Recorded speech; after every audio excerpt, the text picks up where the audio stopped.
Kliff Kingsbury and Lincoln Riley were in the same quarterback room as Texas Tech players in 2002.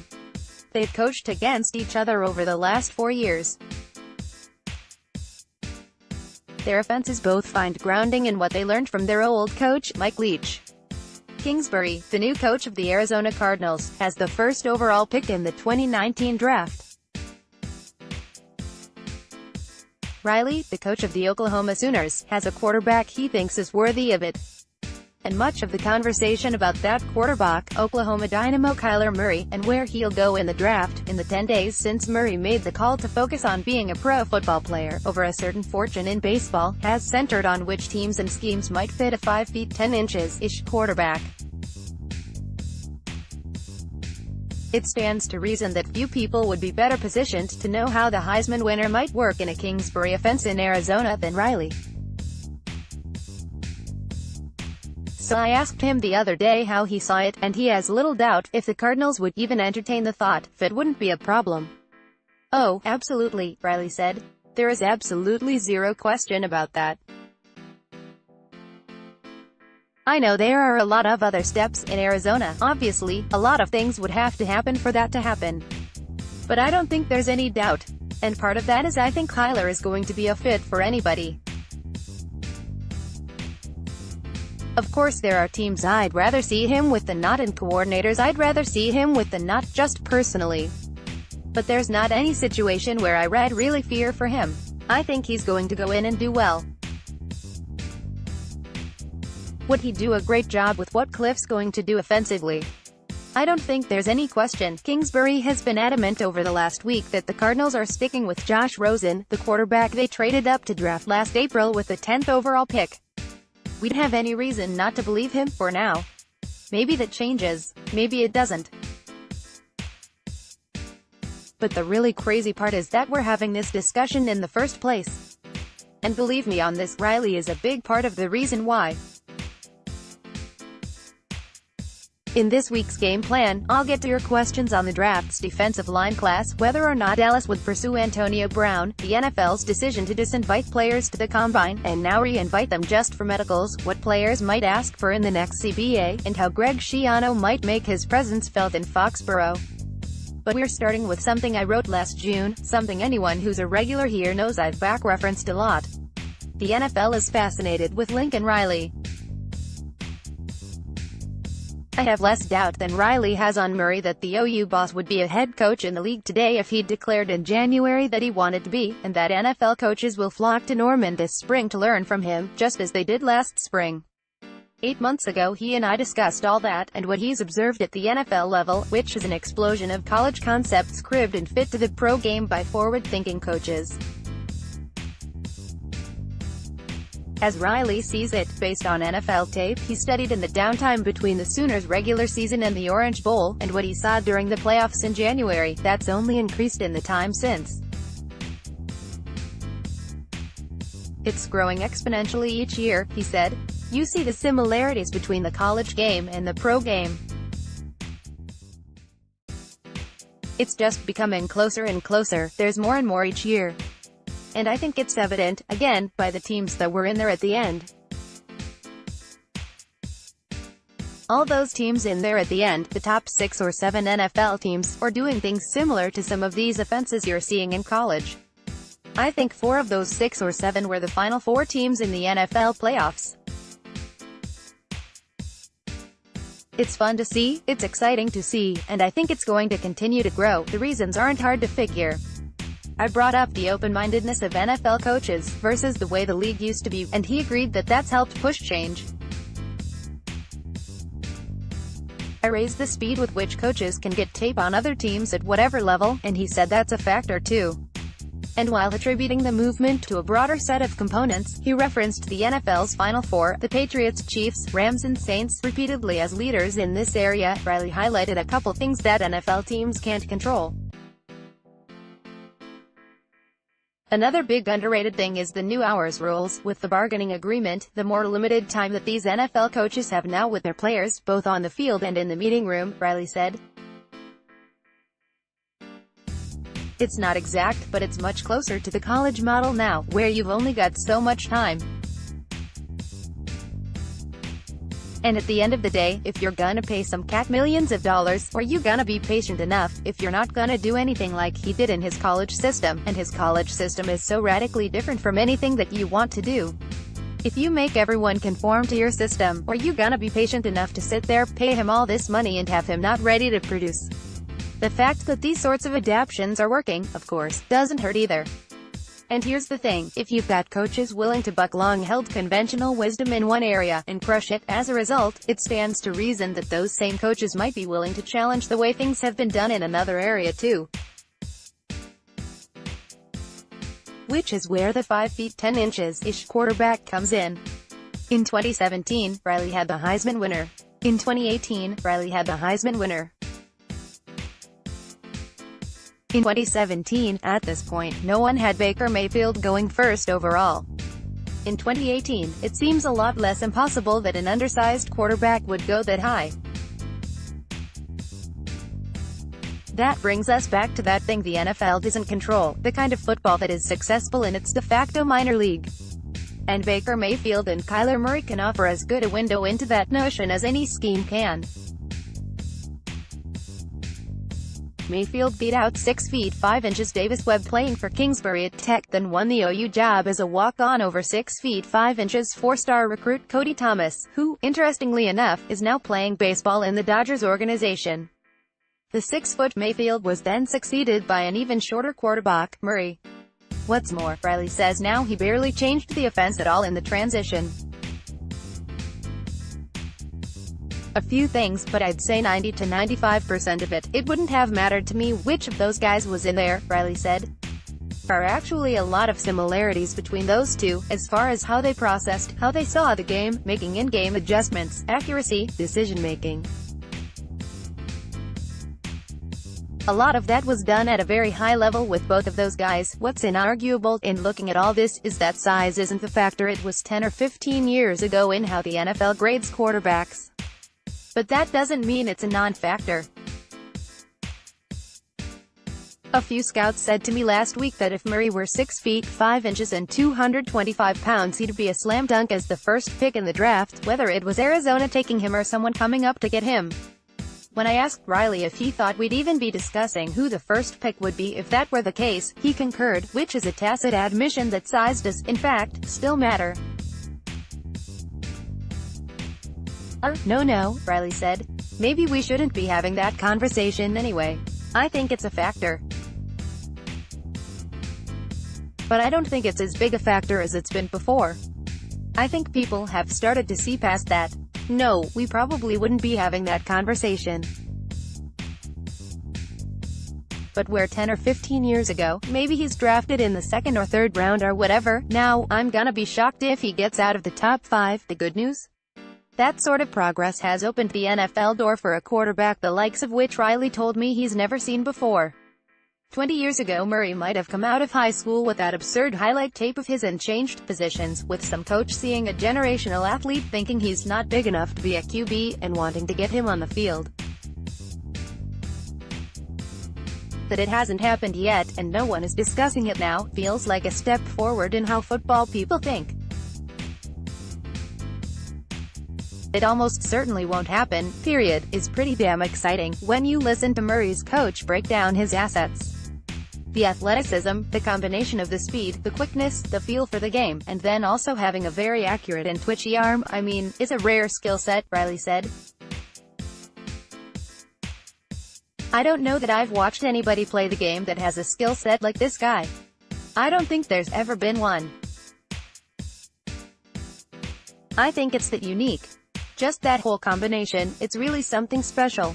I haven't had anyone even close to him, honestly.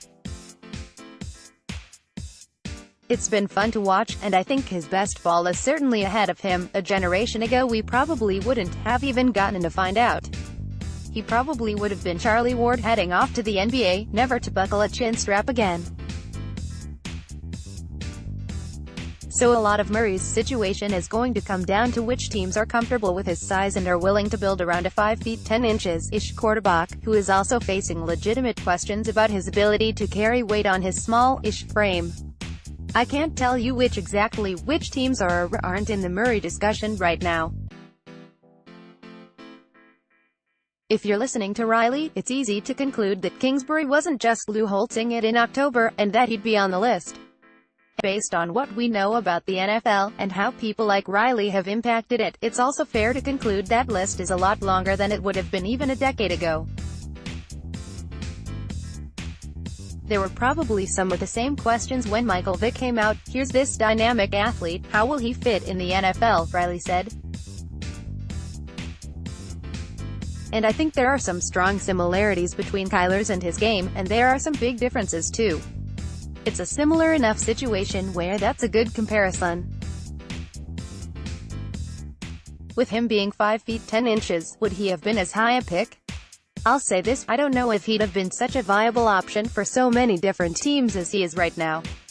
I think he's a dynamic enough player that I think even 10 or 15 years ago, he would have had great opportunities, but I don't know that he'd have as many as he's getting ready to have now, and that's pretty cool to see. On to your questions. From Don Ridenour, at Don Ridenour, how many D tackles and D linemen go in the top 10 this year? I'd consider Nick Bosa and Quinn and Williams locks. Josh Allen will go in the top 10 too, but I'd say he's more of a hybrid than some seem to think. He's like Tremaine Edmunds was last year, capable of playing up or down. Also in the top 10 mix, Clemson's Dexter Lawrence, Christian Wilkins and Clelin Ferrell, Michigan's Rashawn Gary, Mississippi State's Montez Sweat and Houston's Ed Oliver. And Mississippi State's Jeffrey Simmons would be in there too had he not torn his ACL. Count him up. I gave you 10 names. A clean sweep isn't happening of course, and the inevitable rise of quarterbacks could keep the number down. But this is a very, very strong class of defensive linemen, with upwards of 20 in the running to go in the first round, which would be a bonkers number for any position. From David Jollis, at DJ Gensfan, could you see Antonio Brown ending up in Dallas? This makes zero sense for a couple different reasons. First, the Cowboys already have a receiver on their roster, in Amari Cooper, whom they have to pay, with the market at that position having escalated significantly over the last 12 months. Brown wants a revision to his deal, and Cooper needs to get paid too. Then there's global challenge that Dallas faces as a result of the success it's had building its team. DeMarcus Lawrence is up again and will be tagged north of $20 million, which means he'll want a long-term deal averaging at least that much. Dak Prescott, Jalen Smith and Byron Jones are in contract years. And Zeke Elliott is going to make noise about getting a big second deal. It's a lot of mouths to feed. Then, there's the matter of Prescott, and his development, and the effect that any struggles the offense has might have on Brown. And finally, Dallas doesn't have its first-round pick dealt away to Oakland for Cooper.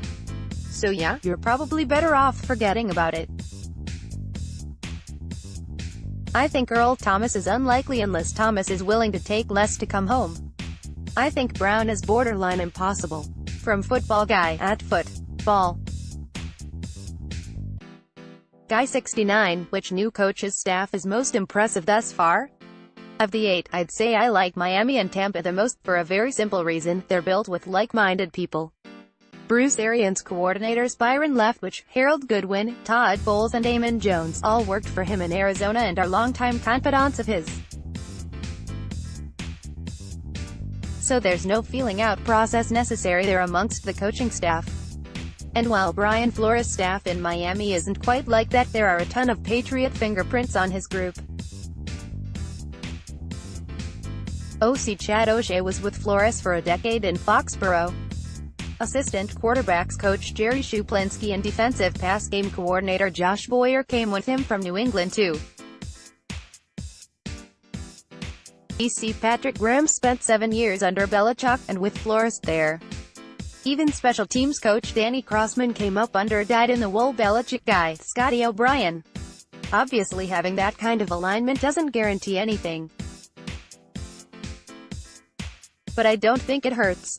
From Jason, at Flubitundra03, do you think the NFLPA and the players are pushing towards a CBA much like the NBA, with huge guaranteed money? I can see teams that do pay huge amounts end up sucking because they won't be able to afford other top-end talent.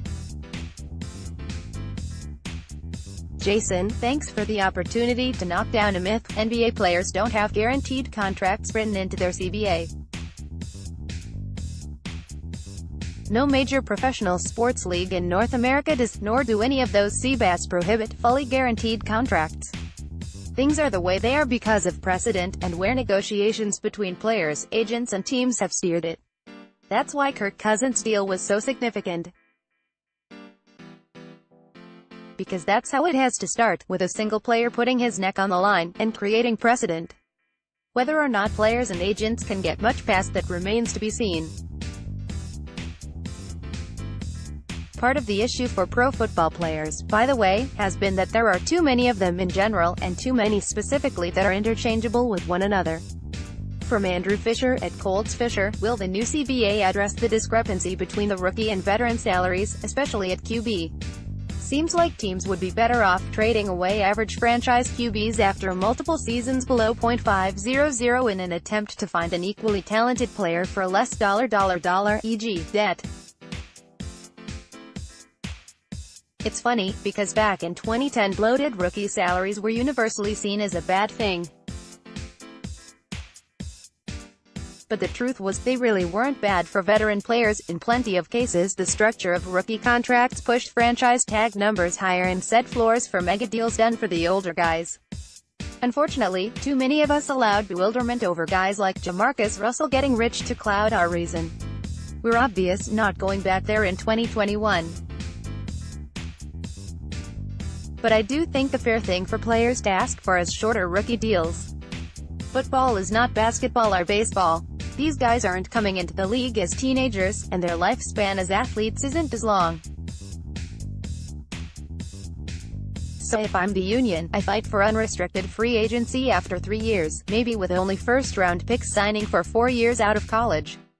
This is also where I think the 18-game season could come into play. Think about it.